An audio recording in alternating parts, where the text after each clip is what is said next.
Okay, so it's 5:30 and I'm calling this meeting to order. First, a reminder that meetings of the Select Board are meetings conducted in public. They are not meetings of the public. Nonetheless, members of the public shall be afforded reasonable opportunities to express opinions about matters conducted by the Select Board, so long as order is maintained. The rules for public comment are: at the conclusion of a Select Board discussion on an agenda item, but before any action is taken, there may be 10 minutes afforded to public comment. Comments made by the public must be addressed to the chair, to the Select Board as a whole, and not to any individual members of the Select Board or members of the public. Members of the public must be acknowledged by the chair before speaking. If a member of the public has already spoken on a topic, they shall not be recognized again until others have first been given the opportunity to comment. Order and decorum shall be maintained throughout the meeting. Personal, impertinent, threatening, or profane remarks will not be tolerated. For those who are participating via Zoom, please note that chat is not an appropriate avenue for public comment. All public comments must be made verbally when acknowledged by the chair. Please silence all cell phones, and a reminder to all that this meeting is being recorded and may appear on the internet. And as people may be aware by now, I am really bad with faces and really bad with names. So if you could please just identify yourself, especially since there's a lot of people here that I don't know, before you speak. That would be really helpful to me. All right, so are there any adjustments to the order of the agenda? I have none. Select Board have any? Not to the order, but I would like to have an executive session. Okay. Under which title?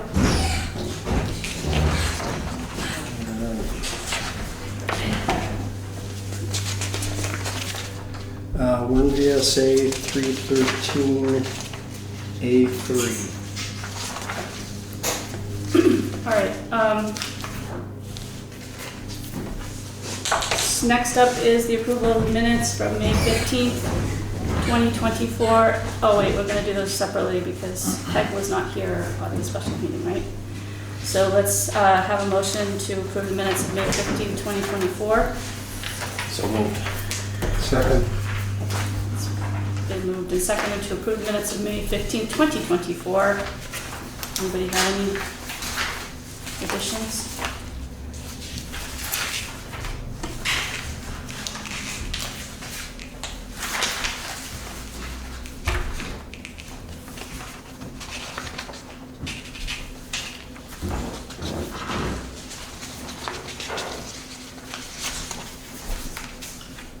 Anyone? Okay. 1 second, okay.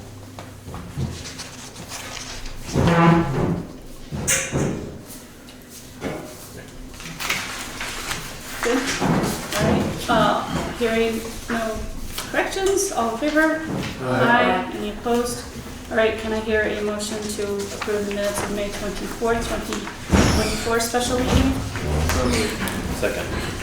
It's been moved and seconded to approve the minutes of May 24th, 2024 special meeting. Are there any changes to those?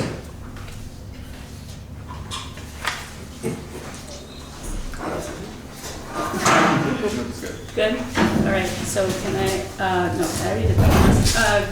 All in favor? Aye. Any opposed? Any abstentions? Peg, you're Oh, abstaining. abstention, sorry, yes. You're abstaining so hard, you're not even paying attention. No, I was just noticing some people I haven't seen in forever, so Right, okay, it's just that's like, fair, oh, that's sorry. fair. All right, moving on to the warrants to the treasurer. Can I hear a motion? Make a motion to approve and execute the warrants to the treasurer upon completion of review. Is there a second? Second. It's been moved and seconded to approve and execute the warrants to the treasurer upon completion of review. Karen? Payroll warrant dated May 31st, 2024 in the amount of $18,149.19. So the rec league are on this warrant. Okay. But not lifeguards yet, I guess. Not Not yet. quite there. We're Okay. working on it. Sounds good. Mid-June possibly. Why is it so short? Is it fewer, considerably fewer people? Possibly than no fire. Typically, no? Firefighters. Well, I mean, it Yeah. does often go Yeah. to the next page, just for like stipend on-call stuff. Yeah. Yeah, Yeah. yeah, it's been short. Yeah. You have a question? Elizabeth Christie, we have about 4 or 5 more people without chairs. Oh, there's a bunch of chairs over here. Not a bunch, but there's 4. 6. There might be some chairs in the back room there that you can snag too.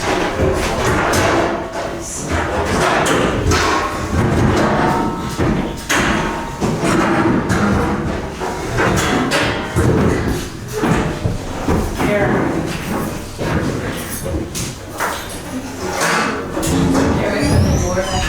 There's a few more. There's 2 more back here.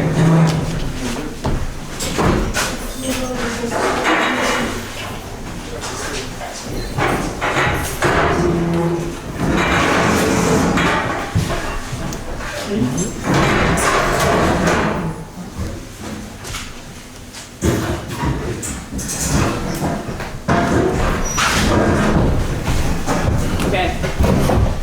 So we're all good right now for chairs right now, right? Okay.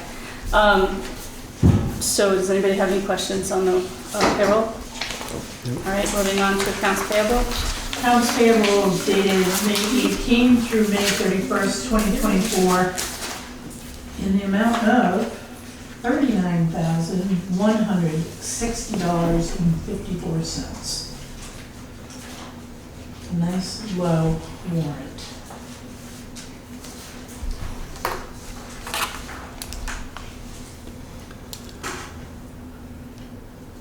What's innovative municipal products? That would be the chloride for the highway Oh. department. Good. Peak motor and pump. That is for repair of the landmark pump that was damaged, and now we have a backup. Twin State Truck Service was work on some of the fire department equipment.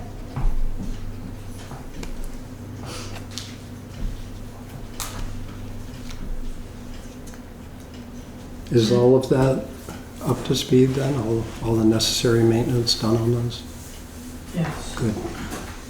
So we did quite a bit of maintenance on the vehicles. Some was done in March as well.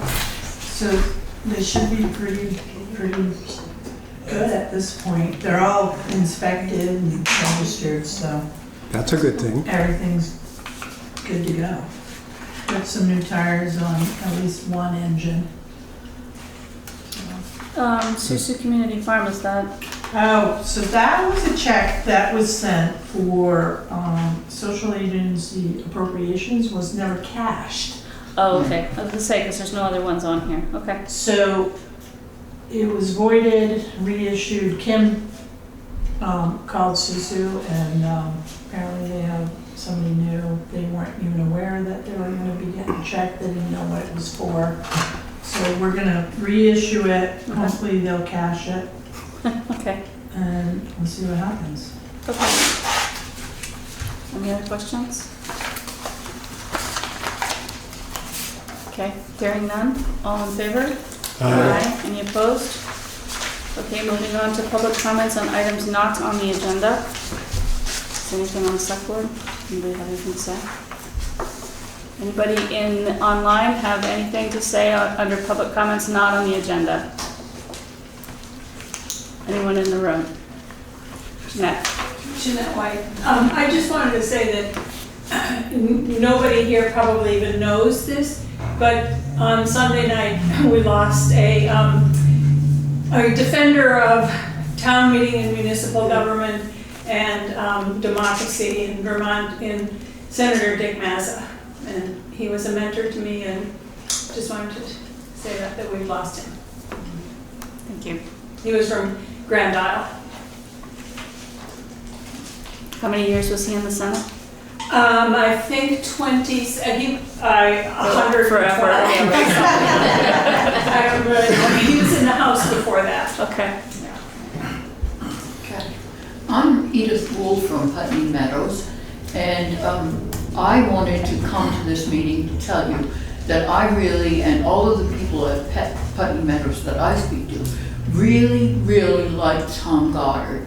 And we think that he needs to have a day or a letter or some acknowledgement that he was really important to our community and that we really, really appreciated him, and he would come at any time when we called. Would really like to hear that he's going to get some kind of acknowledgement for his years of service. Okay, thank you. There are more people outside who want to come in. Okay, 2 more chairs up here. there's 2 more chairs here, and then there's More there too. a couple in the back room, and then it's gonna have to be standing room only. I don't know if we can open that. Put some more right there. Start another Sure, start another row there. So I'm gonna let the people that are waiting to come in so they have a chance to talk. This is an item before we move on.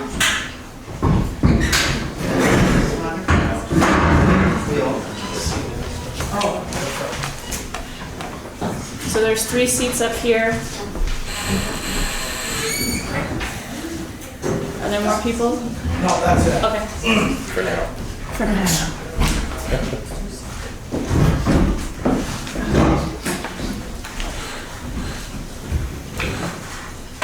Everybody has a seat that wants a seat? Okay. So right now we're on items on, public comment on items that are not on the agenda. So are there any other comments in the room? And I asked everybody to address themselves because I don't know all of you. My name is Tony Ortner. Can I ask a question of them? Sure, we might not have an answer. I've been told that we have a temporary fire department, and I'm wondering how. Oh, okay, sorry, that is on the agenda. Okay, thank you. All right. Any other comments that are not on the agenda? Okay, moving on to town manager's report. I'm gonna try to fly through this. So I was gonna update the select board with a fire department, but seeing as interim Chief Harlow is here, may he speak at this time? Sure. I mean, Under unless he my- wants to do it under fire, I assume he doesn't want to stay. I guess that's the point, right? Well, there might be questions later. Go ahead. Right. I would encourage us to do it under here and separate out the fire department report from the Putney Fire Department Advisory Committee. Well, I guess that doesn't make any sense. Well, I understood this agenda item to mean that there was going to be a report on the fire department. Okay, so then And- we need kind of a number 2 under fire department reports. No, not necessarily, because it's his report, and then you're gonna be talking about the advisory committee. This would have been good to do under adjustments to the order of the agenda. Do you have some place that you'd rather be? I mean, There's no place. can you wait, or Yeah. are you okay with that? Yeah. All right, so let's wait till Okay. it's okay. So, can I just be clear then? Yeah. Then we have 2 reports under unfinished business, Putney Fire Department reports. 1 report is the Fire Department Advisory Committee, and 1 report is the interim fire chief's report. Sounds Right? good. Okay, All right. I just want to make sure that we have, All right. they're 2 separate things, and so I Okay. just want them to be independent of each other as best they can be. Okay, all right. So go ahead with Okay, so non-fire I'm gonna department save stuff. my Okay, fire thank you. department report All for right. later. Because I don't wanna, confuse anybody. Paving for River Road South was delayed until, last week. It was supposed to start this week, but because of the weather. We don't have a date at this point, when it will start, but, the contractor does know that it needs to be done by June. So we will keep everybody apprised of that. Westminster Road project will begin around June 10th. There will be a one lane, with stoplights set up for traffic. And that project will take most of 2 weeks or more to complete. They expect to hopefully be out of there by the end of June, but depending on the weather again. So people are gonna have to be inconvenienced for a short period of time. So we will post to the town Facebook page notices, so people are kind of aware of what's going on. And I know there's a lot of traffic from Westminster that uses Westminster Road, so we will alert Westminster as well. Did you have a question? Yeah, Rick has a question. Can you just remind us, if I missed it somewhere, what's going on there? What are we doing there? So there's a box culvert going in there right next to the horse farm. Thank you, yep. Okay. So,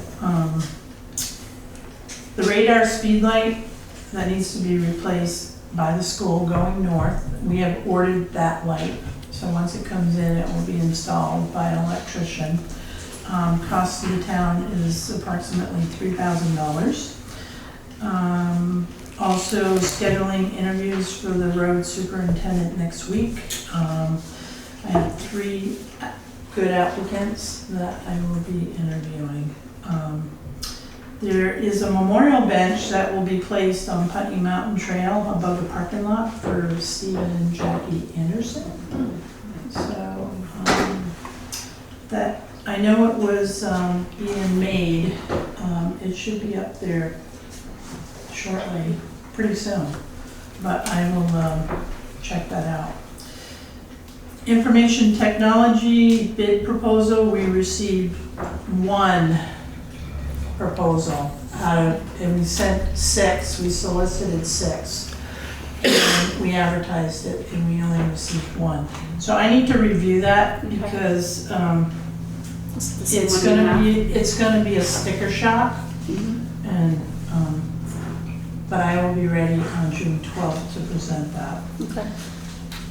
Grants, right now, the BCDP grant for the town hall renovation is on hold for the moment. We did put in a grant for $60,000 for planning. We are going to, I don't want to say pivot, but we are gonna actually look at reapplying for an ADA modification grant, which is about $160,000, and it's going to come in line with the MERC grant, which is another $500,000. And then we just got notification from BCDP that the implementation grant, which was $5,000, has been increased to $1 million. So we're going to target that money too for renovation of town hall. We are doing our best to stack funding and try to reduce the fundraising and try not to borrow any money.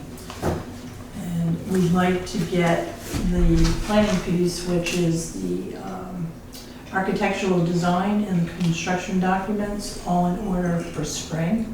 And we can put it out to bid when this money will be ready to tap into. So fingers crossed, people. This is a big project and there's a lot of different steps to it. And occasionally we may have to detour PEG, but we're gonna stay on it. Also working with Vermont Emergency Management Division on a FEMA grant, which is very difficult. I'm trying to obtain 2 generators, one for the wastewater treatment plant and one for the well pump house up on Sand Hill, in the amount of $140,905. It's not easy trying to go through the process for FEMA grant funds, but I've been working on it since July 2022.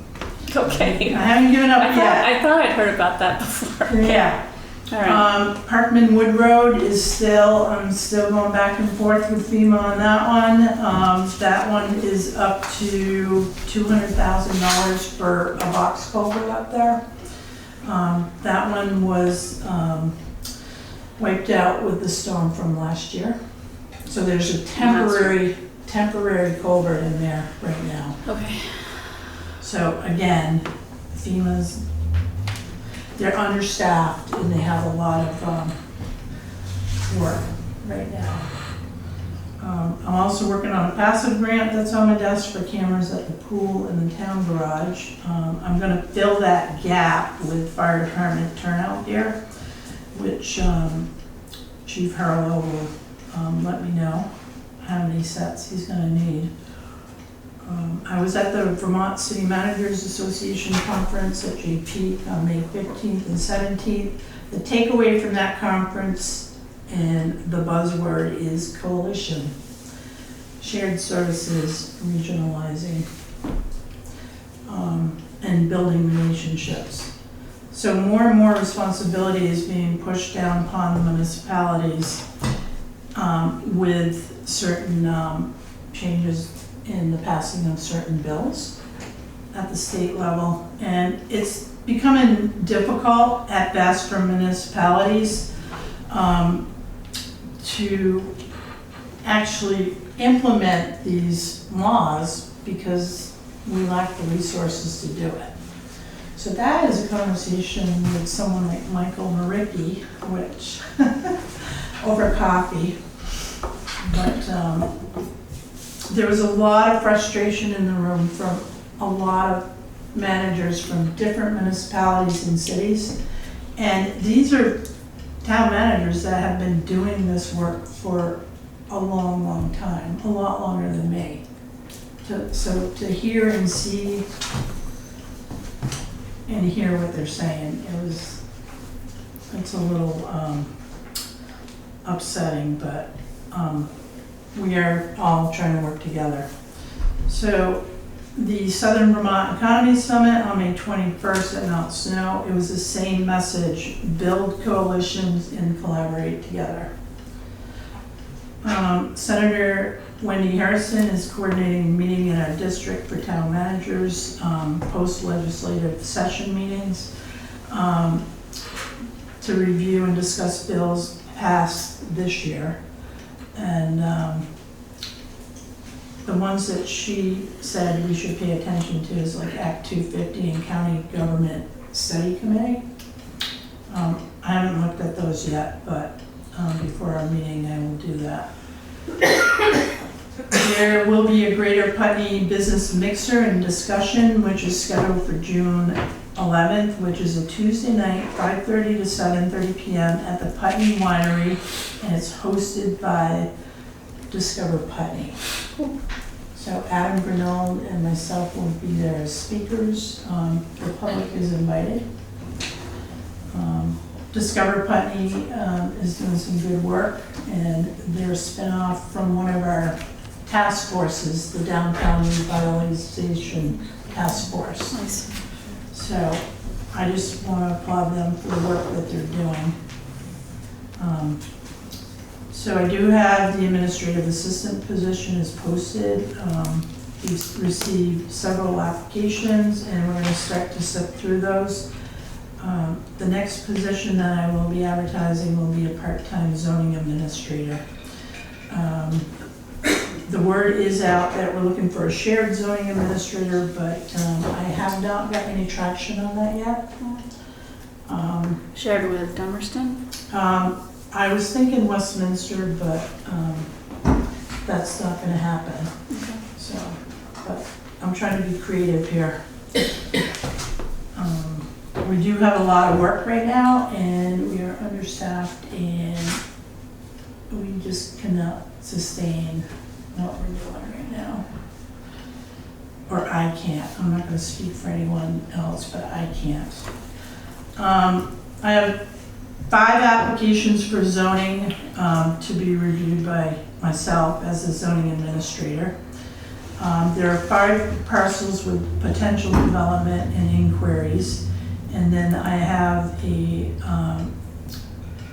vendor business inquiry.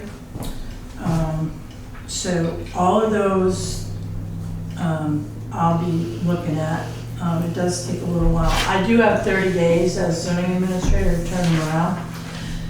I also have one application for the Development Review Board for an accessory dwelling unit. This is a new structure, and one appeal scheduled for June 18th.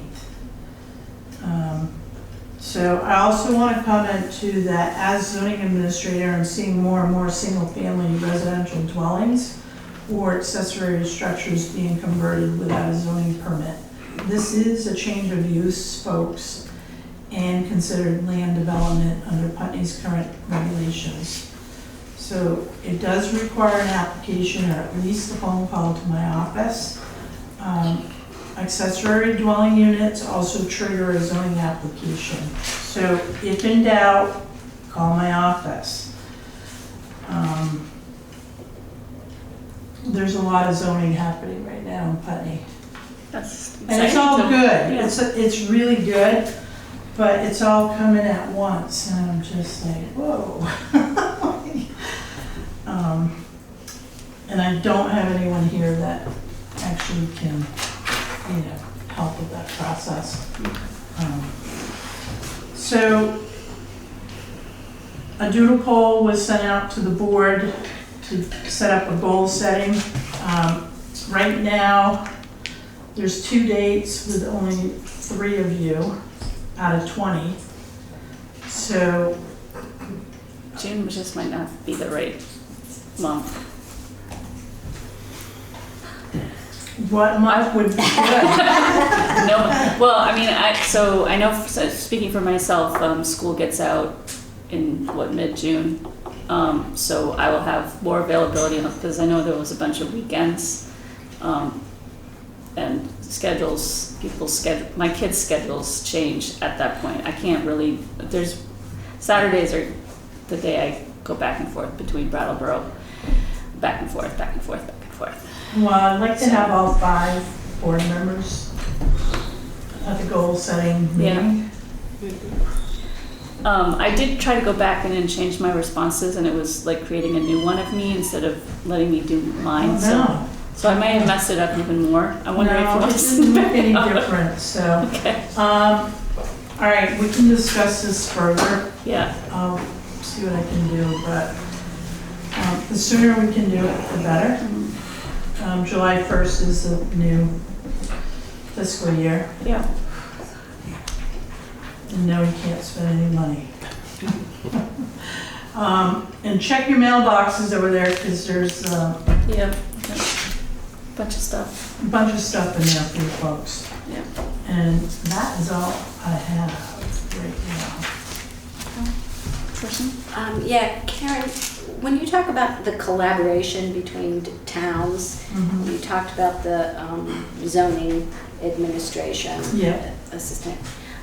Are there, what other ideas are being tossed around about potential, even remotely potential collaborations between towns? I can tell you that Rockingham and Windsor and one other town are already sharing a zoning administrator.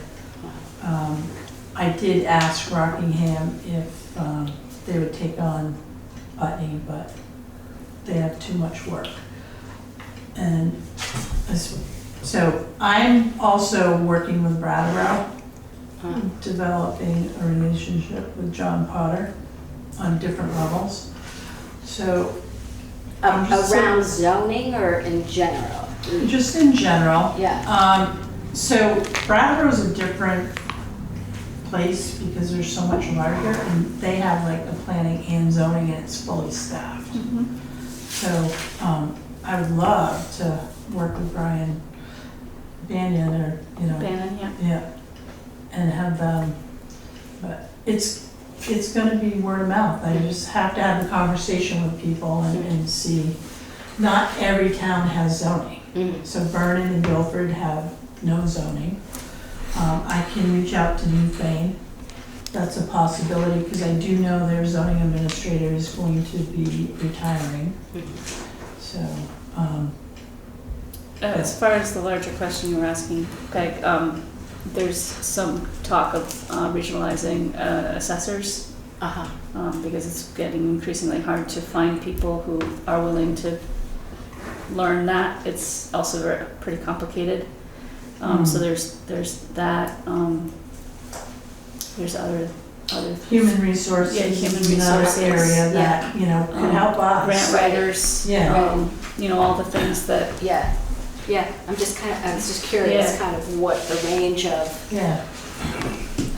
services are that are being talked about, kind of regionalizing or collaborating. Yeah. Yeah, cool. That's all I have. Okay. Are there? I'd just like to chime in about the need for new zoning permits or amended permits when there's a change of use or an additional structure, because a lot of my work has been as a conveyancer, and the worst thing that can happen to you, since permits have become such a huge part of title research, if I go in and do research and find that the existing permit doesn't conform with what the realtor has told me the property has in it, a closing comes to a screeching halt because the conveyancer can't certify title to the bank financing falls through. So I've had clients, one of them sitting in the room, who I've told you need to get an amendment to your permit, and it always feels like an incredible pain in the butt at the time, and why do I have to do this?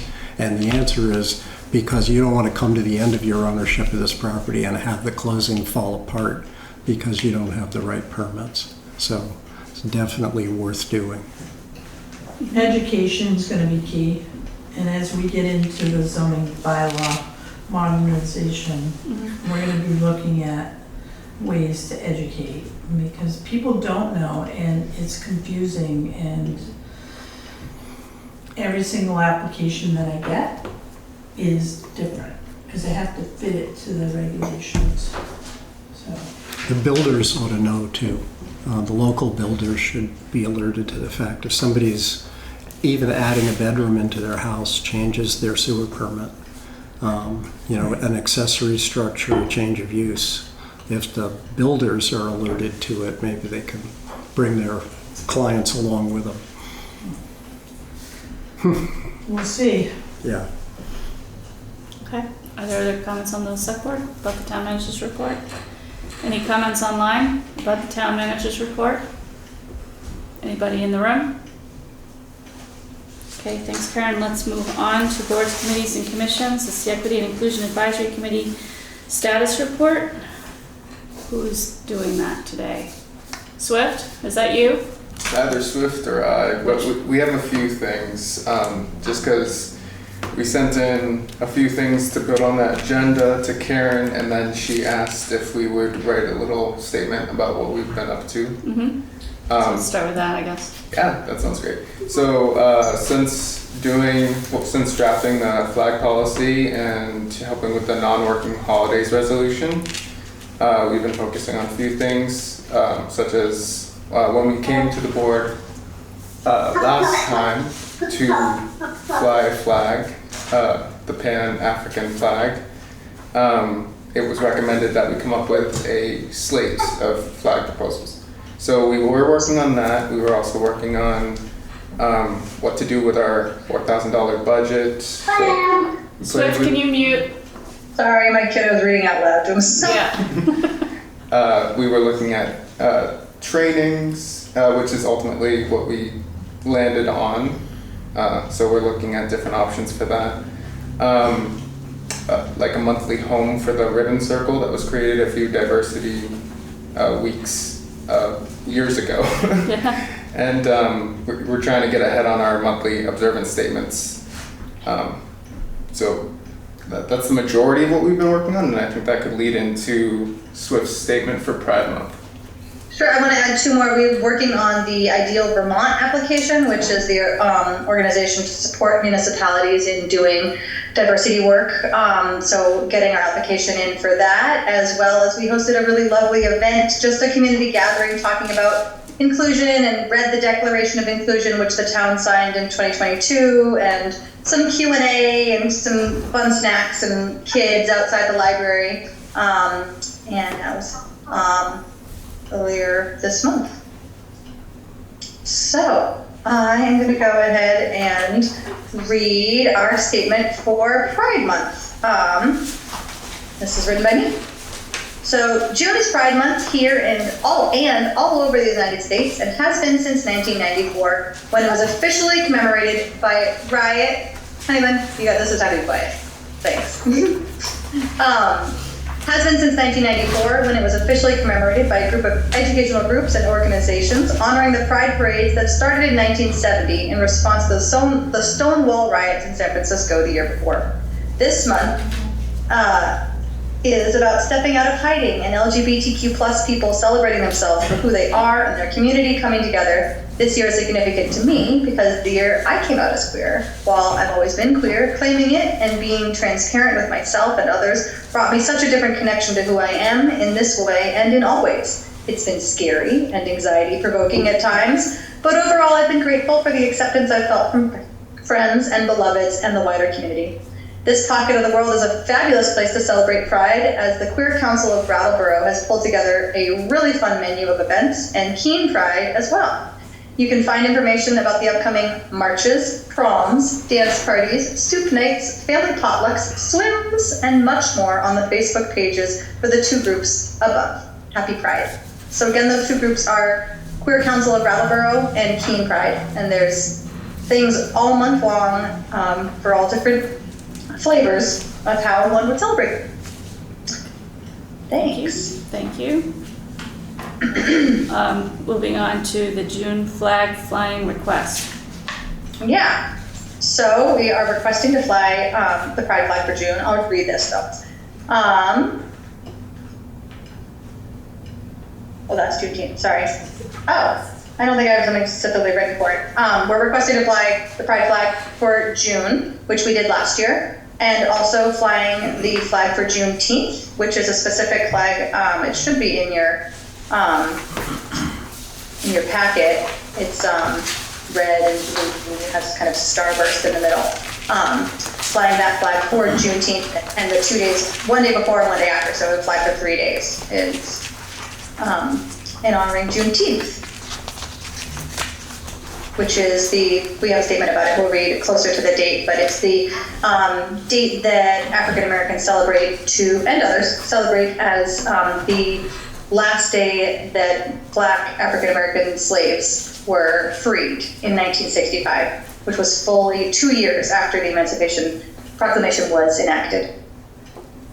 Okay, thank you. And it is a holiday for the town as well, right? Yeah, it's a federal holiday. Oh, I mean, we'll share more about it when we read the statement around the around that date. But it is also is celebrating in Juneteenth in Vermont. It's actually becoming an official holiday instead of a commemorative holiday. What was the language? I think it's I don't know if it's official. What's the word? Right now it's a commemorative holiday, and it doesn't land on Juneteenth every year.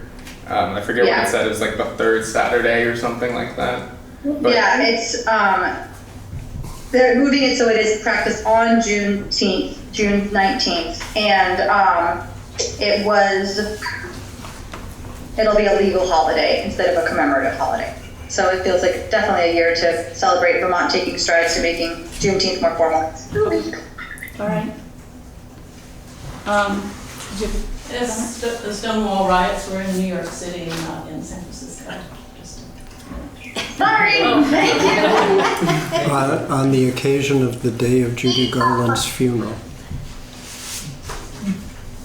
Stonewall is in New York. Right. That makes sense. Mike? Just a little update on the Juneteenth holiday. It was originally designated as not a formal holiday because formal holidays have to be negotiated with the labor unions that represent Vermont, and that has since transpired. It is an added holiday to the calendar, and as it should be, and we'll be going forward on that. I think some municipalities have moved forward with that. I know Putney has, and I know Brattleboro, we have the day off.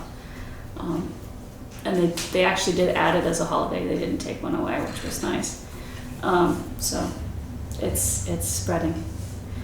Yeah, I just want to be clear. So the pride flag will be up for the month, but come down for Juneteenth? Is that the So plan? in our flag policy, nothing has to come down. We can have more, we can have, Right, as long as it's as lower. long as the American Right. flag, then we It's can have bigger. other flags Right. underneath it, multiple other flags. Okay, and I don't remember who puts those up and takes them down. Do you? No, I don't. Because when we did the pride flag initially, that was kind of a community event, which I Right. liked. But when we did the Pan-African flag, that just kind of went up discreetly. Yeah. So that's something I think we could determine here. I would like to delegate it to the Equity and Inclusion Committee. Yeah, is that something you all can do? I think so. I'm up for that. I think we can do that. Okay. And I just have to say that the raising the flag last year, the pride flag, is just one of my very fondest memories of, and last memories of Eva Munden, as she That's right. sat in her car and directed us all about how high it should be or how low it, so it was just one of my very favorite last memories of Eva. Okay. So, Can I say? yeah, go ahead. So, I think what I would ask is that maybe we amend the policy that the person, maybe there's something in the policy, but the person that requests it, if it gets approved, is responsible for flying it, putting it up and down. Because if it's we've been talking with the Conservation Committee and they might want to request on the Earth Day, the Earth Day flag flying. I would rather the Equity Committee isn't in charge of that flag. I would say it makes more sense that it comes from the requester. Yeah. all right. Well, for the time being, let's just designate whoever's going to bring it up and down at the time that we approve it, and we can revisit the policy later. I'd rather not do that right now. Is that something we should work with the town clerk and assistant with, or To do what? to purchase the flag, set up the day for raising it? No, that would be the treasurer through my office. Okay, perfect. I can work with you. Okay, so we already have the pride flag, right? So we just have to approve the flying of it, and then we don't have the other one, right? Juneteenth So would that be coming out of the equity inclusion budget? Is that Yes. that was the intent, right? Yeah. Yes. Do we have to approve that purchase still, or No. we'll just approve the flying of it if we want to do that? Right, because there's money in the budget for the flags. Right. So, are there any comments about the flag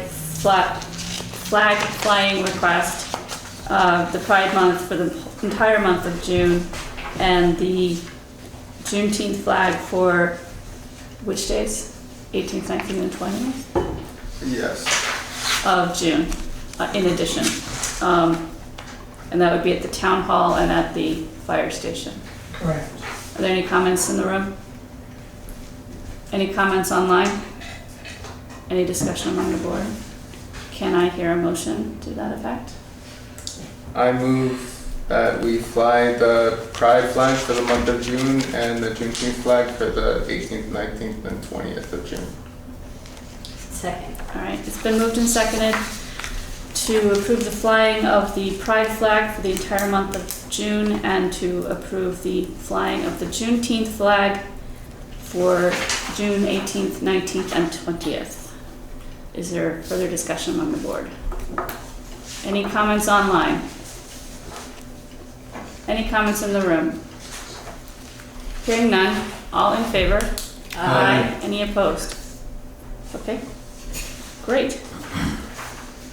That'll be nice to see again. Okay, so the next piece is Select Board new business, which we don't have anything under there. Select Board unfinished business is the first thing is, I'm sorry? There are more agenda items under EIC. I have, oh, was there, I'm sorry, I thought the flag purchase request was the Juneteenth one. No. Okay, No, I'm sorry. sorry, let's go on, sorry, go for the next one then. Sorry about that. Okay. Jumped the gun. You're good. So basically, we started the discussion of approving a slate of these flags, and it felt like it was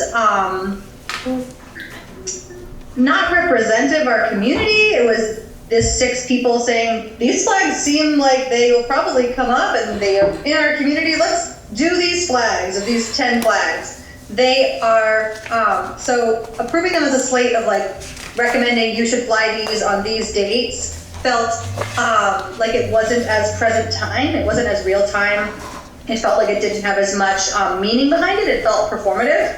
So what we discussed was sending you a slate of flags that we think you should have in the drawer and take a piece of our budget to purchase them, because we will be asking you to fly the non-binary flag, which is later in, I think it's in August or July, I'm sorry, I don't have the dates right in front of me, and the trans flag, and we were speaking with Landmark about the neurodiversity flag for neurodiversity, I think it's Awareness Week, and there's also a suffrage flag for Women's History Month we're thinking of requesting, but of doing them as this slate, it felt like it lost the meaning of them individually, so we were proposing the purchase of them, but not that they're necessarily going to be flown, and taking that if they aren't flown, they're not very expensive hit on our budget to do that. So I get that it's a budgetary thing if these flags don't actually get used, but I'll tell you that we're definitely going to be requesting about 4 out of them. Yeah. We're probably going to be requesting to fly them, but it felt it didn't feel as connected doing it as a fly these flags next February. Okay. Basically, we wanted to get ahead of it, so we had the flags, and we didn't have to like wait a week for them to arrive and then fly them. That's what we were trying to get up around, yeah. Exactly. So we wanted to address that issue, but we didn't want to be like, yeah, for sure we want to fly these flags. We wanted to be like, the community has requested, or like what is relevant in the time. Okay, I guess that's why I was asking whether those budget line items need to come before the select board, because I don't think they do. No. if we've already approved a certain line budget for you, my understanding is you could spend that however you want. And I guess the reason I'm hesitating to approve these is that it's sort of like a pro facto, if we say that you can buy these, we're sort of saying that we're gonna fly them, as opposed to having that come up as a separate item at the time. I mean, yeah, if we're allowed to just go ahead and purchase these and put them in a drawer, that's fine. We'll go ahead and do that. We're not asking that you fly any of these. Right, yet. no, I understand that, just, I don't want these two to get confused. Right. Yeah, no, we'd be happy to purchase these, put them in a drawer. Okay. Solve our problem. Does that make sense, Karen? Yes. Okay. All right. Thank you. Yeah, I think that that's exactly what we're planning, is piece of not assuming that these will be flown, but trying to cut out this week and a half sometimes delay between when a flag is requested and when it's in the building. Yep. Thanks. All right. I just want to make sure that we have on a later agenda. I know that this agenda is packed, and maybe that's why it wasn't put on here, but to talk about rolling over any excess on our budget this year, because we're spending very little of it, and we're wanting to roll it over to next year for doing some. That was on your. I remember that you requested that, and I forgot that it was there. Sorry. Should we talk about it now or next? Let's talk about it in 2 weeks. That's what I expected. Okay. Thank you so much. Right. Deeply appreciate your support as always, and looking forward to having a drawer full of flags. And celebrating Pride. Thank you. Okay, thank you. All right, now we're going to move on to Select Board Unfinished Business, which is the Putney Fire Department reports. The first one is going to be Karen and Brian, right? Yes, but can I just want to clarify for everybody. The reason why there's 2 different reports here is because there are 2 distinctly different things going on right now in the town around the fire department. There's the very important work of standing up the current standing the fire department up now, reactivating it, and that plan, that is what we're going to hear about first, from interim Chief Brian Harlow and Karen. So that's like the first part, but there's a completely separate thing going on with an advisory committee that has been stood up after quite a lot of work, I'm very excited about that committee. And that committee's job is to look beyond this interim phase of the fire department, really take a good dive into the AP Triton report, to some strategic planning, and to look at where we want to go with the fire department beyond the interim phase. And I just want everybody to understand that there are two different things going on and separating them out. Yeah. Okay, thank you. Yeah. All right, so who wants to start? I'll go. Okay.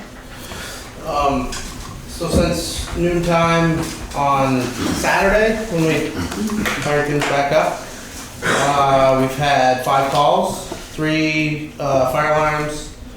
2 of those were just burnt food. The other one was steam from a shower. 1 motor vehicle accident and 1 utility pole fire. All those calls were covered within a reasonable amount of time. I think the longest was, I think, 13 minutes on scene, which was on Putney Mountain. Anywhere from the first call was, we only had 2 people. We were actually at the station doing truck checks, myself and Lenny. And past that, we went to 4 the next one, and anywhere up to 10. So decent amount of people turning out. Only 5 calls, pretty short, pretty small window. But we've had 2 trainings. One was before we stood things back up. We did on the 21st of May, we did a vehicle extrication. We had 17 people. Good training. Some of it was kind of basic because we had a fair amount of new folks. The second one was last night. We did some truck checks, especially for new folks. They just, ran through the trucks time and time again to try to figure out where stuff is. Just not a bad thing to do. We did some pump training, which kind of crossed with maintenance. All the dry hydrants in town, they need to be flushed at least yearly. So we did that, but there was a fair amount of new people there that were running the trucks and getting familiar with stuff. As far as the reporting and stuff like that, ESO, myself and Lenny are getting familiar. We're working on trying to figure that whole thing out. It's fairly complicated. It's not rocket science, but it's just, there's a lot there. So we're working on getting that. We have all the reports are up to date as of now. We're working on getting the new folks put into that system, and also into the Synergy system, so they can receive calls over their phone. That's part of the dispatch system? Yeah. So that is, okay. Yeah. So you can either have your pager or over your phone. Some people don't like to carry a pager, right. So it's. And I have 4 new applications to hand Karen tonight. One of those is one of them I actually do not have in my hand. He said he's going to get it to me, and he's a firefighter 1 certified. So that's a plus. We'll be back to we'll be up to 12, I think, now. So okay, 12 certified. 12 certified, yes. Firefighter 1 certified, at least, or above. Or above. Yeah, and yeah. So that's pretty much all I had. Okay. Good. Does the select board have any questions for Brian? Thank you. Does anybody in the room have any questions for Brian specifically? You may not know the answer to this, or maybe none of us do. What? Oh, I'm Yes. sorry. My name is Tony Ortner. I live in Putney. I don't know whether you would know the answer, if any of us know the answer, we may not. Is there any time schedule? Is this an interim, you speak of the interim phase that we're in? So is there any deadline when the interim phase is scheduled to end? there's no end date specifically in mind. It's sort of this is our first step in reactivating just the fire service side of the fire department, not the EMS piece. That's still being run through rescue. So there's a bunch of next steps to get that possibly back into the auspices of the fire department. But then this, like Peg was saying, there's this new committee that's going to be looking into all aspects of it. And my hope is that long-term plan will inform us on how we want to move from the interim phase to a long-term sustainable phase. And do we have our fire truck back from Brattleboro? Yes. Yeah, I guess we do. Yeah. Ladder truck, yeah. The ladder truck, yeah. Yeah. Can I ask one more question? Yep. How many volunteer firemen do we have? We have, I think we have 24, and that will increase. These folks still have to go through the application phase, so I'm not counting them yet because we still have to put them through, but yeah. About 24? Yeah. Thank you. Can you Jennifer, I identify? just want to know if that 24 is adequate. Is that what you want? Is that fulfilling the quota or whatever you want? I'd like more. I mean, anybody that wants to come down and help, come on down. We'll find a place for you. Whether you want to, run a computer and insert information, or run into a building and fight fire. From any end of it, we'll take whoever wants to help. Is that historically more or less than you've been running? I mean, it's so hard to put a number on it. You typically have a roster, and then you have an active roster. So, I mean, you could have 30 people on the roster. It doesn't mean anything if you only have 7 that show up or 4 that show up. So It's probably a little too soon to say it. yeah, it's a little too soon. Yeah, definitely. I've always heard the expression "a new broom sweeps clean." So, give it 6 months, and you'll see if people are going to continue to show or not. I mean, they might decide that they don't like it, and that's fine too. But give it a shot, and hopefully, the more people you have, the more chances you have that somebody's free to show up for a call. So. Thank you. Are there questions online for Brian?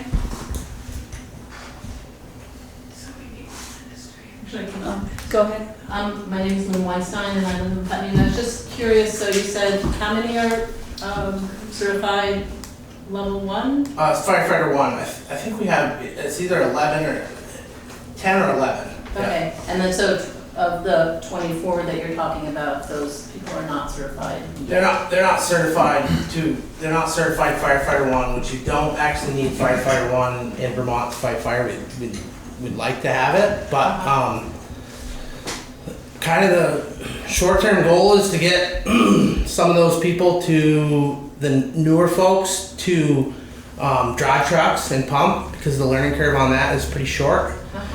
And that allows the people that are firefighter 1 certified to actually go fight fire. So the last fire we had, I think every single truck was being operated by somebody that was firefighter 1 certified. So if you can replace that person with somebody that is not, it puts those people in a position where they can go do what they're trained to do. Yeah. Any other questions online? Anybody online have any questions for Brian? Any questions in the room? Mike? I don't have a question, but I do want to make a statement of appreciation for Brian and everyone who shows up, puts their lives on the line for us. I hope you feel appreciated throughout this, and thank you for your patience and the work you put in to serve this community. Absolutely. Karen? So Brian covered everything that I had in my report. So we did post on the town Facebook, if anybody wants to volunteer, to reach out to the fire department. So we are actively going to be recruiting that way for now. One question for Chief Harlow is, of the 5 calls, how many calls did mutual aid assist with? Of the 5 calls we had since Saturday, 0. Okay. Well, I mean, it's not really mutual aid. The car accident rescue Inc. came Yeah. for that, so, Yeah. but that's not really mutual aid, that's just part of the way it works, so. Another question. Go ahead. I'm curious if you're encouraging people also that are volunteering for fire to actually get trained as EMS as well? Yeah. Because we only have 3 Yeah. active EMS people in the town. Yeah, anybody that wants to be cross-trained, that's awesome, you know, it's a big, but yeah, anybody that's, it's definitely not frowned upon, that's for sure, you know, I mean, if they're willing to put in the time, absolutely. So, yeah, definitely. Yeah, I have a question. This is kind of a question for Brian and Swift and Nate. I just wonder whether you all might be willing to collaborate together a little bit to do some thinking around diversity, equity, and inclusion in the fire department, and how, you know, how recruitment, we might be able to broaden recruitment by thinking a little bit outside of the box, perhaps, about how to get different people interested in the fire department who might not be interested. Yeah. You know, and what I just wonder whether Yeah, I mean, would you like to come to one of our meetings for the Equity Inclusion Committee, or we could meet one-on-one and bring it back to the meeting? Yeah. Whatever works for Either you. way, we can figure that out, yeah. Yeah, that sounds like a good suggestion. Jeanette? Jeanette White. It seems to me that one of the things that came out of the Triton report, and that is that there needs to be a some kind of an administrative assistant to do some of the paperwork and filing and all that kind of stuff that doesn't need to be a firefighter one or an EMS provider. And I wondered if there's any possibility of when the administrative assistant for the town is hired, if part of that time can be used to help input all the record keeping and all that kind of stuff at the fire department. It's a possibility, because I'm looking for a full-time admin. And, yeah, I would share that person with the fire department. And we do payroll bi-weekly, so data entry for that kind of stuff can, you know, be on. It's not gonna take that long. Thank you. Yep. Mary? Really quick.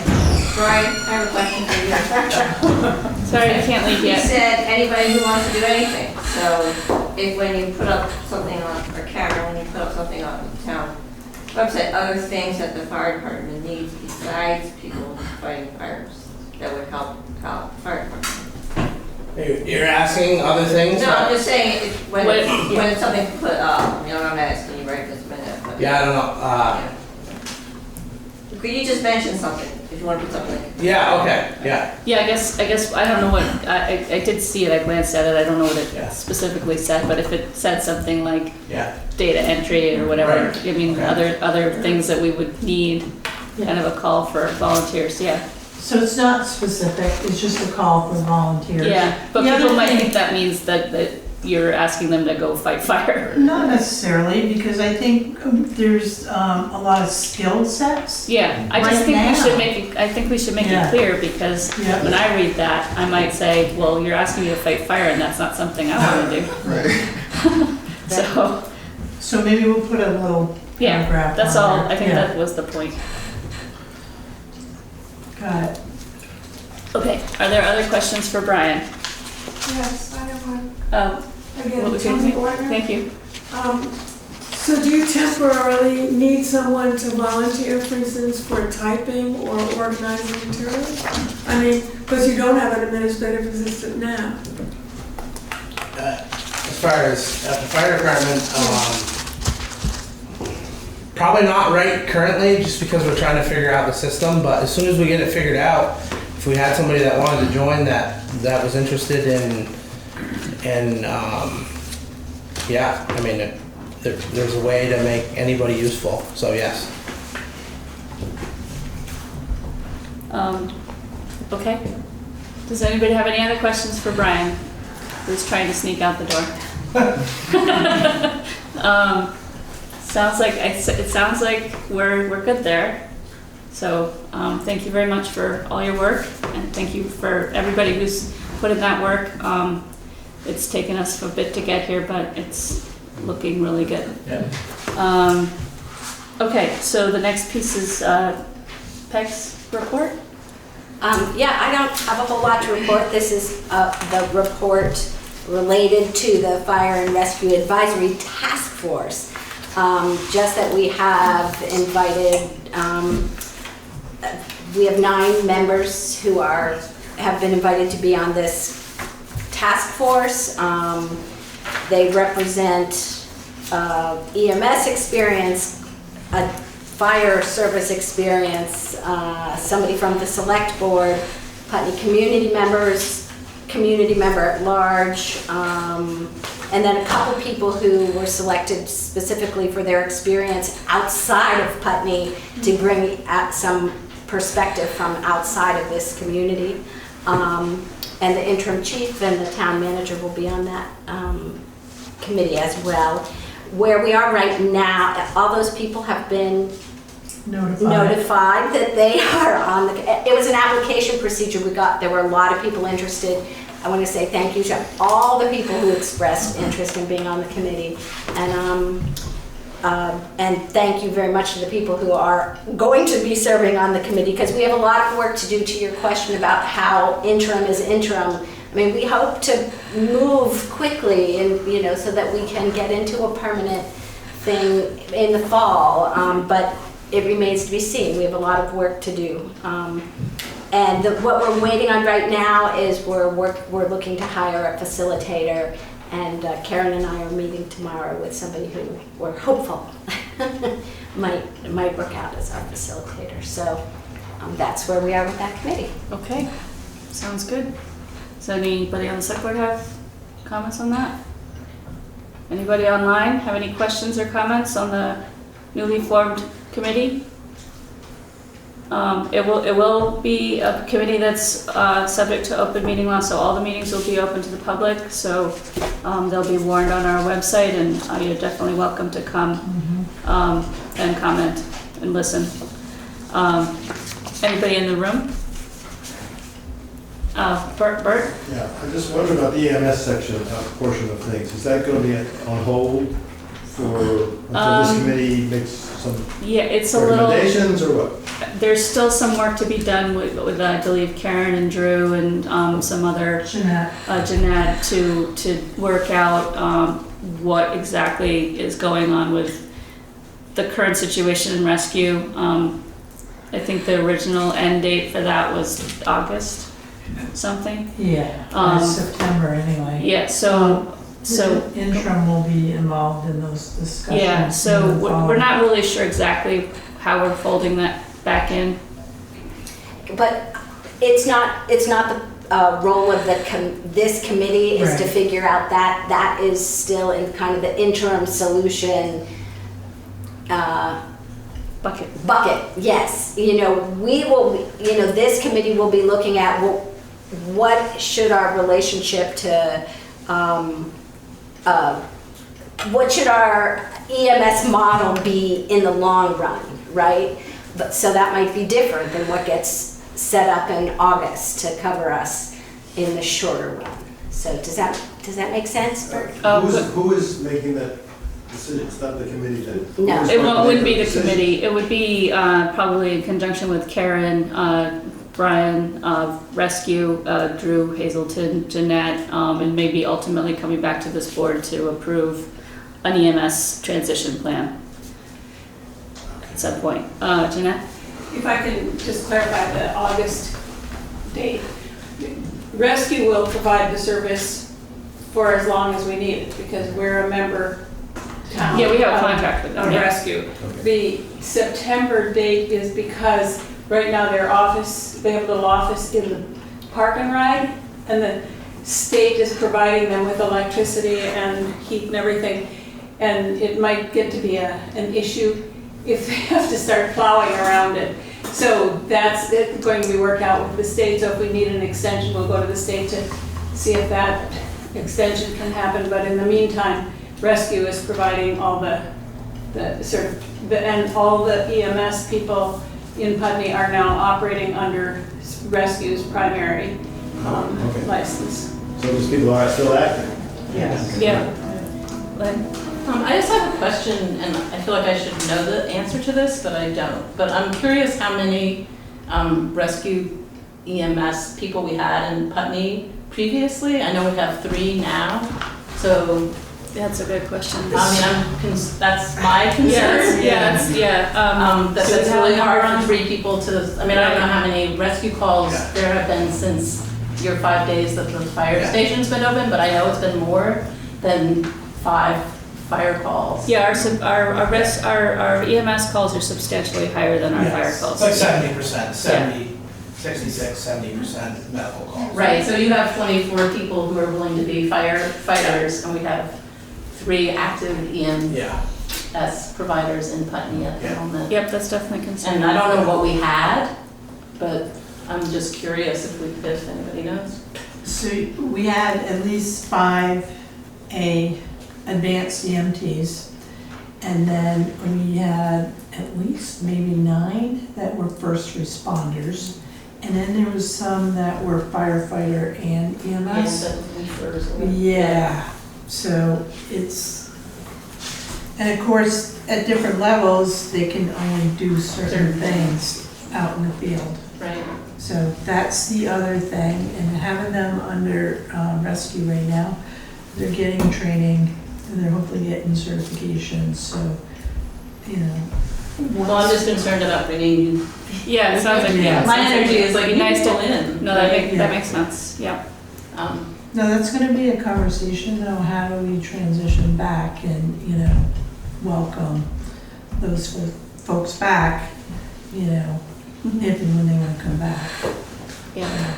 And we do appreciate the 3 that are responding right now, because it's a lot. It's a lot, so, you know, thank you for going that extra mile. It hasn't been easy. What's your name? Jeff Shumlin. I'm not a member of the town of Putney. If it were town meeting, I'd have to ask for permission to speak, so thank you. I lived here for a long time. I urge the committee to look at this question of 70% of the calls being EMS calls. And it may not be a popular suggestion, but maybe explore the idea of, I think many of them go to the schools in the community, who we value and cherish as vibrant contributors to our community, but maybe approach them about potentially having their own direct contracts with rescue.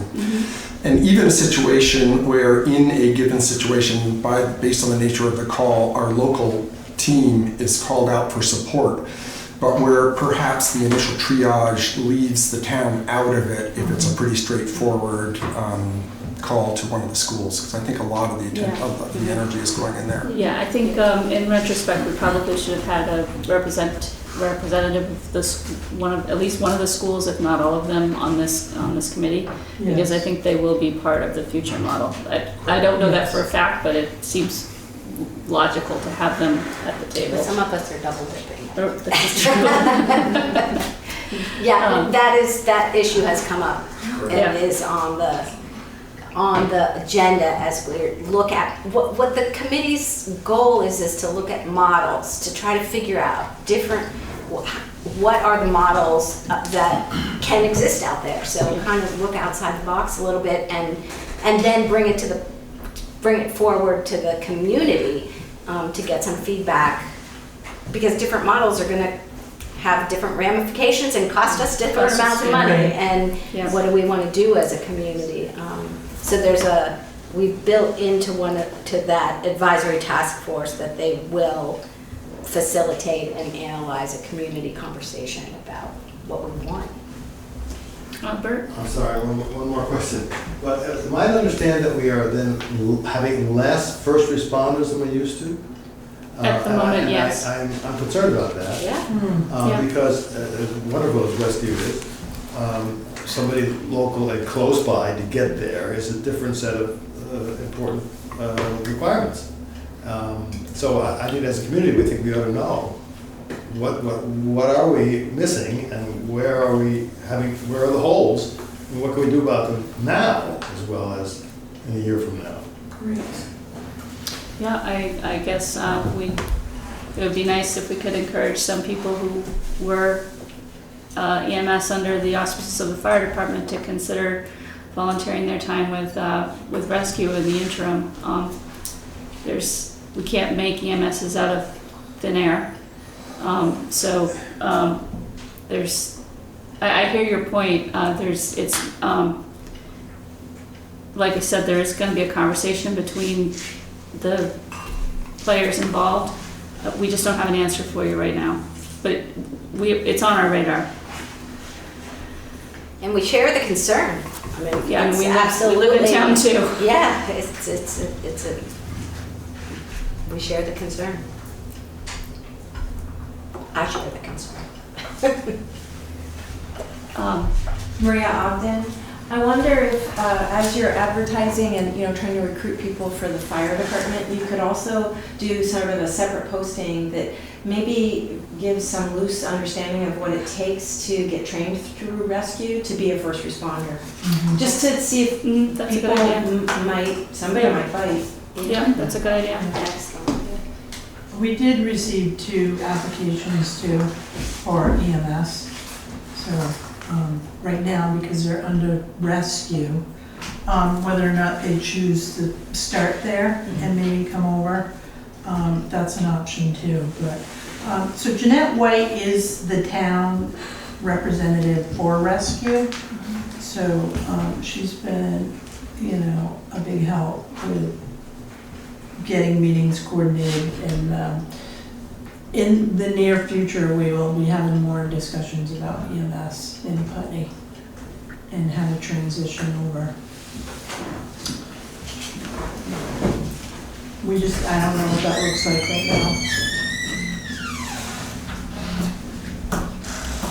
now. Okay, does anybody have any other questions? I just want to second and third that your suggestion, Maria, and I, so whether that's, for you all at the town office, or I don't know what Jeanette's role in that is, like this idea of getting more information out through all the sources that we have to do it to the community about what is needed in terms of first responders, and see if we can get people to respond. Yeah. It might be as simple as just giving people a sense of what the training is like. Yeah. And what the town can do to facilitate that, to help. Right. So we'll work with the department. Brian's got some people down there that's really good with, getting information together. So, and then we do have a communications liaison here at Town Hall, Rachel Running. So she's been great with the post. So, yeah. We'll just keep moving forward.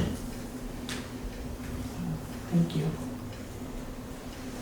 Okay, are there any other questions online? Any questions or comments in the room? Any further discussion among the board? Okay, hearing none, we're going to move on to the draft sidewalk policy. Thank you, Brian. Bye, Brian.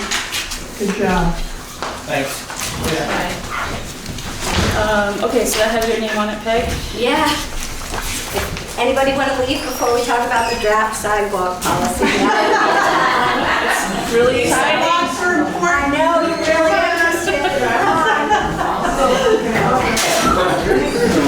I know. Sorry. We didn't make it sound exciting enough, I guess. Thank you all for coming. Thank you. Yeah, how to clear out a road. I know, just say sidewalk. Sidewalk policy. Just say policy. That's right. Into the woods. Yeah. All right. And I think it's good to give people permission to so much. I know, that's good. Pre-left. I know. That's good. All right. You can spread out, folks. Okay, yeah. I like sitting in a row like this. We can't see you like that. All right. Okay, so the draft sidewalk policy, infrastructure policy No, the public sidewalk infrastructure policy. We have a draft in front of us. The main thing we were waiting on was way back at town meeting.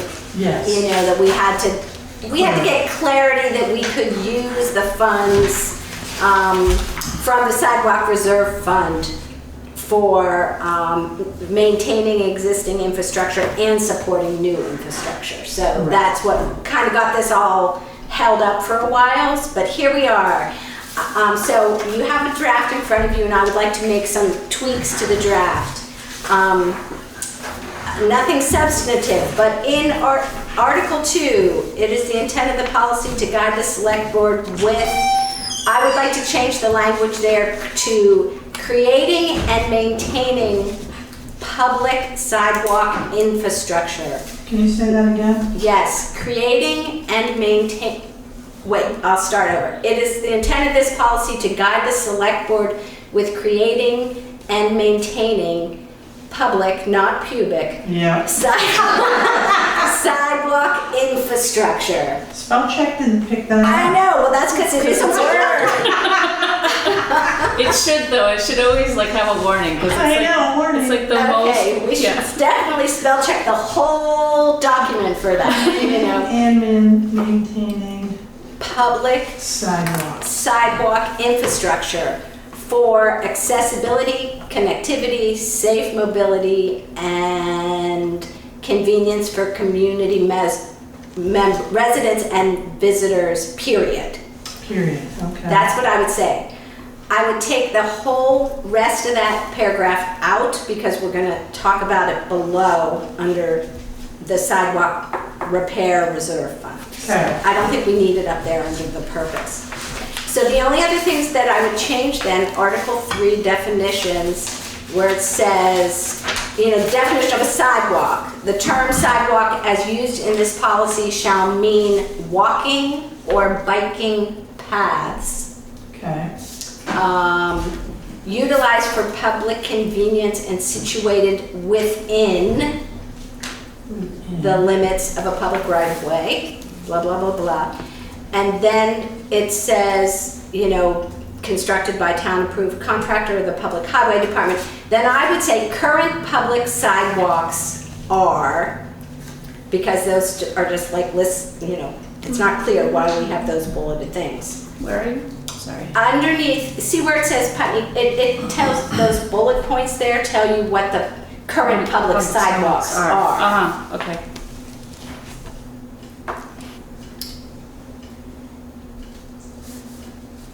And then I propose down under sidewalk repair reserve fund that we add to the end of that, shall mean the fund which was created on March 7th at town meeting for the purpose of supporting sidewalk infrastructure and maintaining existing infrastructure. Maintaining existing. Right, of supporting sidewalk infrastructure. Supporting and maintaining? Support. Okay, yes, change that. A town meeting for the purpose of maintaining, no, supporting, oh, wait a minute. Maintaining infrastructure. For the purpose of supporting and maintaining existing infrastructure? Does that work? But existing in future? How about if we say developing? Yes. And maintaining? Okay, sure. Yes. Developing and maintaining sidewalk infrastructure. Sidewalk infrastructure. And then everything else, I think, looked okay to me. Okay. One comment. Yeah. So in that same paragraph, we have to remove repair. We have to lower? Where? Sidewalk, it should be just sidewalk reserve fund, because that's what we agreed on in the town meeting. Yeah, perfect. Okay. Should we say that was created on March 7th and modified? Clarified on the date. On whatever date. Yeah. Yeah, does that make sense? On March I'll get the date. March 2023. 24. 4, sorry. Lost year. Okay, well, I like this for the most part. I do have a bone to pick with the biking piece. What page are you on? Mainly, which page am I on? Bicycles, use of public sidewalk infrastructure. Page And the 3. reason I'm gonna say this is that, a lot of elementary school kids use that sidewalk to bike to school. And it's not safe to bike, it's not safe for a third grader to bike on, whatever part of that road is, Westminster Road by that. There's no way for them to, there's no, what do you call it? Bike path? Well, there's no bike path, but there's no side, what do you call that? The side with the white. Shoulder. Thank you. Yeah. And as we know, people do tend to speed up and down that road. So, when my kids were going to PCS, they regularly biked to school and from school, and they used the sidewalk. And if they had to use the road, it probably wouldn't have let them do it. Yes, I think. So I wonder if there's a way for, because then I also understand that you don't want adults going a million miles an hour on the road, especially if there's somebody like me with an electric bike. So I get that.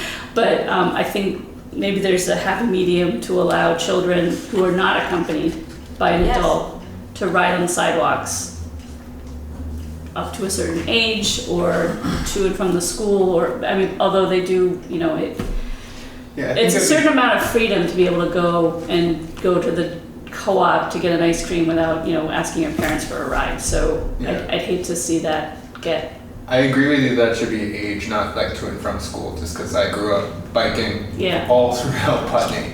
And I did on the sidewalks because it wasn't really safe to do it in the road. Right. And it was from downtown to the school, but also like after school, I think it still happens. Kids go to the library. You go to the down store, Yeah. And can you propose some other language? Because I support that concept 100%. Let's see. What if you just took out, but should be accompanied by an adult? Does it need to be age specific? We're not gonna force it. Right. So I mean, How old are you? Recommended, maybe recommended, or I've lost where that is actually. Yeah. Children riding are allowed but should be accompanied by an adult. Yeah, so maybe we should just take.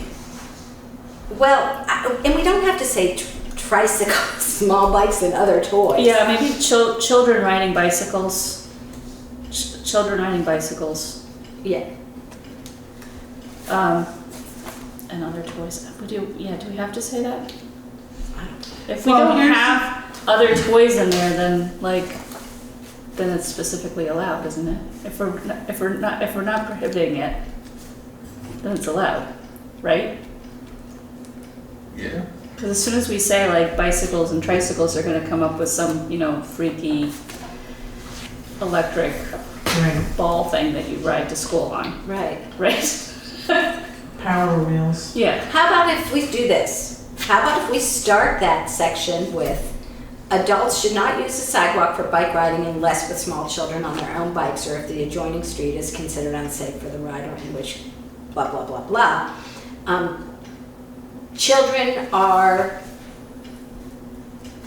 not just allowed, but encouraged to use the bike, the path for, I don't know.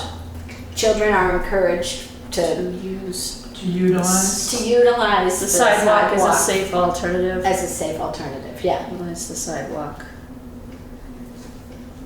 as a safe alternative to riding on the road. Safe route to school. But not just to school though. Yeah. It's like the playground on the weekends, the pool, the school forest. Yeah. Just a safe alternative to riding on the road. Right. Yeah. As a safe route to. A safe alternative to riding on the road. Okay. To riding on the road. Yeah. I like when I see horses on the sidewalk. I know it's not where they're not supposed to be. I saw them the other day. and it's They fun. are rather, they do take up a lot of space. And leaf stuff too. Yes, I know, but I'm not gonna be out there telling them to get off, I'll let you know that. Someone else is gonna have to enforce that one. Don't look me. Okay. I'll ask them for a ride. Yeah, but as a policy, I think. Okay. I had a question about the obstruction paragraph. Wait, what page are we on? We're at the top of page 3. Okay. No person shall allow tree limb shrubbery. Yeah. Does that mean if I'm like driving by and I see a tree limb, I'm obligated to screech to a halt and remove it? Right, exactly. It does, Yes. I assume it means that if the tree fell off my land, that I ought to do something about it. Right. But it just is kind of Because it's open-ended. no person, like Yes. it's, yeah, I see what you mean. Well, what was the point? The point was if you have sidewalk, you can't grow your trees over the Right. sidewalk that's smack into people's faces when they're riding their bikes because they're children. Okay, it's not like people are building a fort on the sidewalk, right, okay. So are we asking people to maintain basically the shrubbery on their part of the sidewalk? Is that what we're asking? Yes. Well, maybe that's what we should say then. But it's so much more. It is more. It's because- fence posts, gates, blah, blah, blah. Yeah, but those would be part of their property, right? Right, so give me some verbiage. Oh, jeez. I'm joking. Rather than person, I'd say no property owner whose property Abuts the sidewalk. abuts the sidewalk can allow those things to happen. Or What if you're a renter? no, Right. how about Is it no the property? Rental, a landlord can make that part of the rental agreement, but if they don't, it's still on the landlord. Okay, that works. No property owner or just no property? No property owner that abuts. Yeah, I think it's the owner of the Abuts property that the- abuts the, Owner of record. yeah, I mean, As of April 1st. Right, there you go. it's also, the snow one said that people are encouraged to remove it, but is there an obligation, if I have a sidewalk that goes in front of my business or my house, am I obligated to clear it? Or, because the town does most of that on these existing routes. Yes, so that's, no. Certain properties, like commercial, through the Development Review Board, it may have a condition that they have to maintain sidewalk. Here, that's not the case, but if our sidewalk plow goes through and then snow falls from somebody's roof, the expectation is that property owner is gonna clear the path, clear the sidewalk. Because the highway department's not gonna bring the sidewalk machine back down for that one area. What if we have places that like, I don't think it's the case anymore, but there was a specific spot, it was off of Phineas White Lane where there was runoff that would continuously flow and then it would freeze on that part of the sidewalk? Yeah. Is that, do we? I mean, that's addressed here. We're gonna try to Right. Yeah. remedy that, Okay. right? Right. Yeah, because the property owner, if they've got runoff, Yeah, they got snow that comes down, they should be responsible to take care of that. Right. Even though it's a public sidewalk, yeah, I mean, we'd be maintaining it all the time. It's like having a driveway culvert, you put one in, so the stormwater has a place to channel without taking out the road. It's just being proactive and. Well, I mean, Safe. my main concern, as I've said many times before, is is maintaining accessibility Yes. for people on the sidewalks. And the place where I feel like we fall down the most is at the Putney General Store, the crossing there, that we need to keep that accessible, and that is a town public sidewalk. So we need to apply this to that crossing. Not the sidewalk in front of the general store, that's not town. But the crosswalk, if you're walking from the town across to the general store and up like you're going up to Basketville, that needs to be. Yes, Yeah. that is totally inaccessible. Yeah, it's also potentially a safety issue looking left when you're turning off of Kimball Hill. So that, I really hope that we can, Right. I mean, this policy should help us identify who's responsible for that. So, Correct. yeah. Did we need to change anything there? No. For the snow piece? I don't think so. Where is it? I don't know actually. No, I was just I was just ranting about my pet peeve. Thank you very much. All right, so we're good there. All right. Any other changes on select board? Questions? Comments? Anybody online have any questions or comments about this proposed public sidewalk infrastructure policy? Anybody in the room? This is really nitpicky. Yeah? Skateboard is one word. Oh, all right, thank you.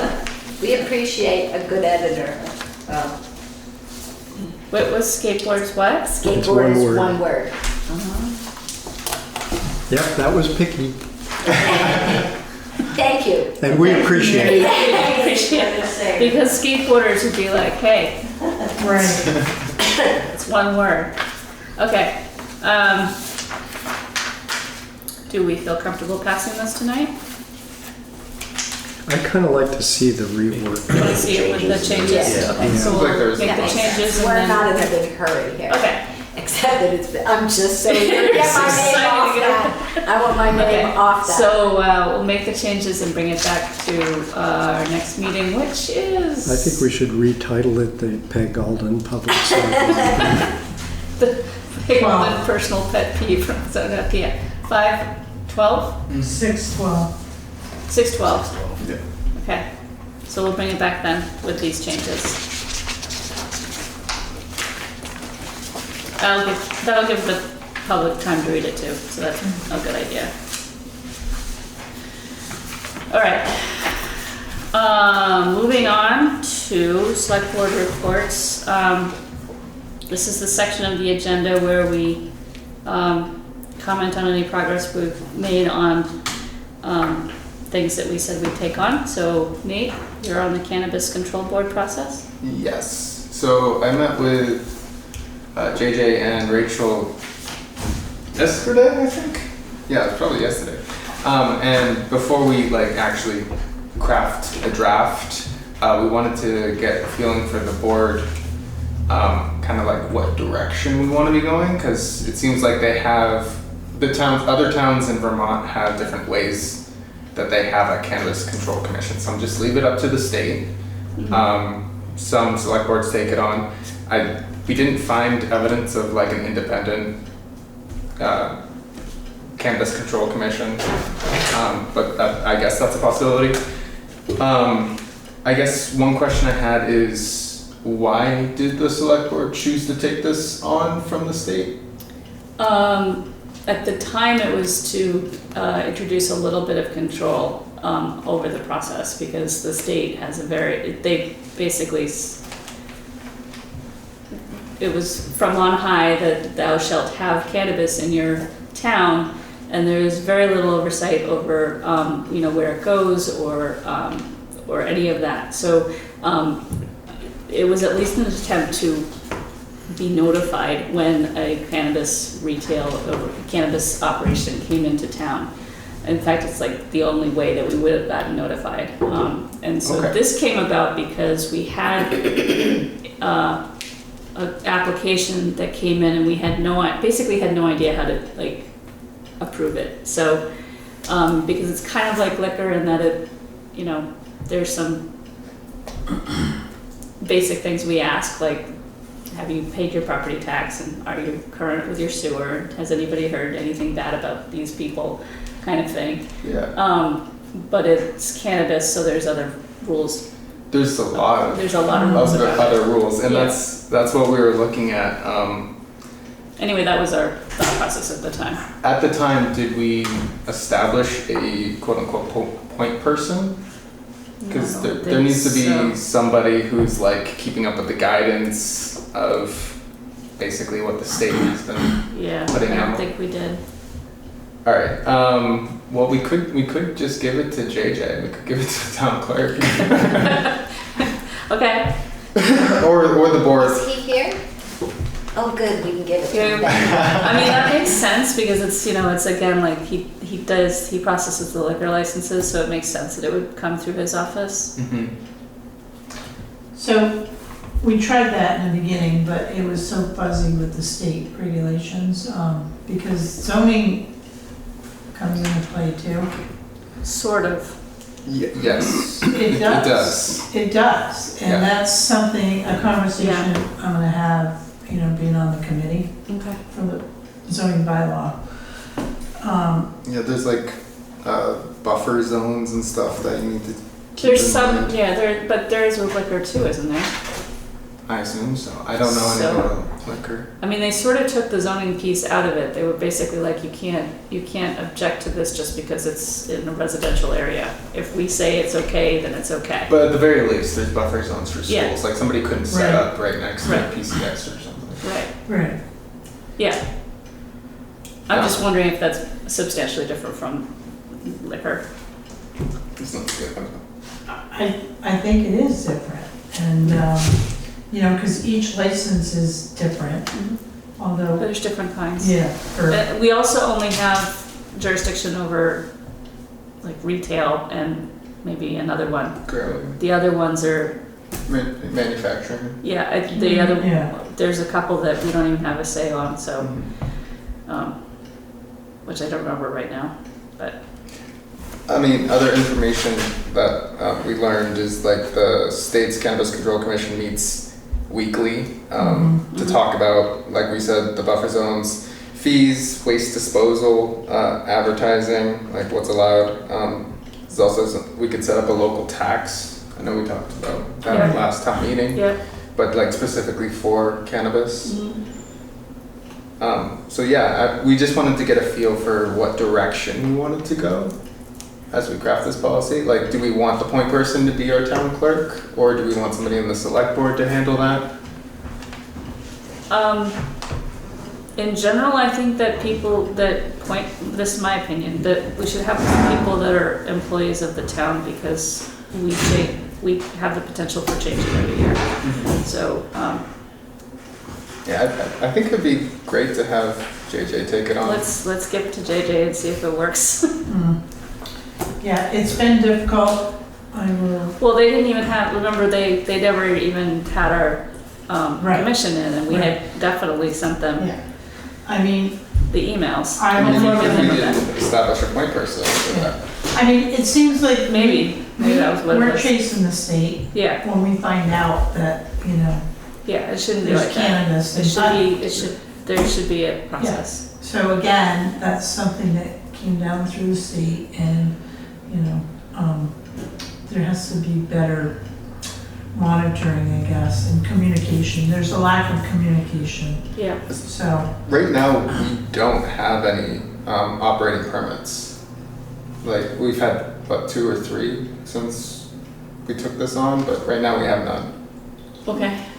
Right, we've had 1 grow and we've had 1 manufacturing. Right. And I know 1's not manufacturing anymore. Okay. And as far as the grow, I mean, it's considered ag, but, you know, they're under certain regulations. Right.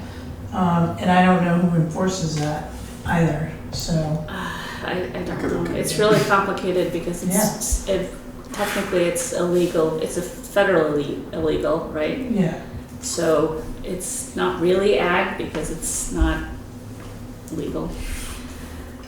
Well, it is legal in Vermont. It is, but that doesn't mean the feds can't come down and shut somebody down. If the feds decide an operation is in Putney is illegal and we've given them a permit, are we accessories? I have no idea.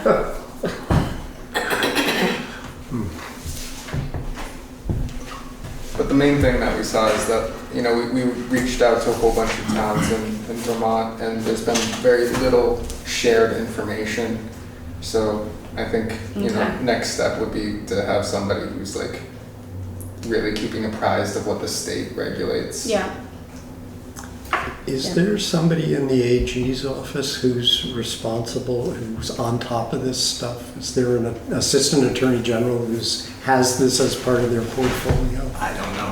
I could look into that. You would think so, right? Because it is really complicated. So the LCP might have some resources. And, I think we already tried that. I think that's why we got. I think that's why we gave it to Nate. So the other question I have too, Nate, is like, so if the board decided to like give this back to the state, you know, the responsibility back to the state, how does that work? So that, yeah, I mean, that's kind of what we talked about yesterday. I don't know. I asked that same question. I imagine however you dissolve it. You're probably by vote. Oh, right. Yes. Well, we voted to form the Cannabis Commission. We could probably dissolve it in the same way. Right. If we wanted to. But that's a possibility. The point is, though, if we do that, then there's no point person, there's no obligation for the state to communicate to with us. Right. So, yes, but they didn't know we had a Cannabis Control Commission in the first place, right? They should have. And they still reached out to us and that told us that we didn't, and that we started this process over again, right? So they do communicate with us. I think it was that Karen got wind No, of it was Tom. Okay, somebody, that's what it was. So it was a roundabout thing where it was like, okay, so why didn't that come to us? Because we have a Cannabis Commission. Right. And then we found out that they like never read the email that we sent them. And that was, 2 years ago. Yeah. So, I mean, if they're, it should have come to us first. Right. But it also shed light on the fact that if it had come to us, we had no idea how to approach it. So that's why we're doing this. Yeah, that's why we're doing that. Correct. Yeah. Okay. So let's So start. I say draft it up with JJ as the point person. Yeah. And see, and then bring it back. Yeah. Great. Yeah. Sounds good. Yeah. All right. Good luck. Good job, by the way. Yeah. Thanks you for moving forward on that. It's a challenging, There's a lot of area. information out there. Yeah. Both Rachel and JJ are great. So. Yeah. Good. Anybody online have any questions about the Cannabis Control Board process and procedure that we're trying to create? Anybody in the room? Any other discussion on the board? Yeah, I mean, the town voted to allow it, so there we are. So select board operating, I don't think it's that complicated, but lots of towns have cannabis retailers and growers in their towns, and yeah, they're just not talking to us for some reason. We asked them how they went about forming their process and procedure, and nobody's gotten back to us. I would call James Pepper. James Pepper. He's the chair of the Cannabis Control Board of the state, and he's very helpful and a very good guy. Okay. I know Brattleboro didn't bother with one. They have other ways of capturing permits, so they didn't bother. But So Newfane too, you might want to check with them. Newfane? Yep, because there is a cannabis shop. It hasn't opened yet. I don't know what's going on, but they would have had to get a permit, Right. whether zoning or, And they have their own commission, or is the state just handle it for them? that's, I don't know for sure. Nate, There's a whole but- list of, there should be a list on the state website on the ones that do have. There it That's is. how we found out that we weren't on it. So We are actually, it now. might not be updated. Who knows, it might be otherwise, I think they are. Yeah, good. All right, any other questions about cannabis? Never thought I'd say that. Okay, so, select board operating procedures, principles and review and comment. That's got your name on it, Fletcher. Yeah, and I was tasked with coming up with redlined versions, and I've been completely flummoxed at that, and I think I'm not sure why, but the technology is not cooperating with me. So, I mean, I will continue to flail at that, but right now, I think it's a problem of working from PDFs to Word Perfect, and I'm just not getting them to play nice together. Okay. I think we have a Word version of the public participation one, don't we? Yeah, I think I can convert this one from PDF to a Word. And That email would it. probably be helpful. if you could do Otherwise, you can just mark yours up and I'll bring it to me and I'll just make changes. I basically rewrote the thing, so All right. it's not a simple just take this word out, put this word in. So how, all right, Cut and paste. If you can get me a Word version, that'll I give me will. a leg up. I will. Okay. And if you can turn on track changes when you make changes, that would be helpful. You work in Word Perfect, right? But he's not working. Huh? Yeah, he's not using it. He doesn't use Word, so. No, but I think if I've got a clean Word document, I'll have more luck Bring converting you- it to Word Perfect so that I can run the compare program between the two. And it'll produce a redline version from that. All right, well, onward and upward All right, on so that. send. Okay, Okay. when you say redline version, you mean like track change? The track changes. Yeah, Well, and that's a Word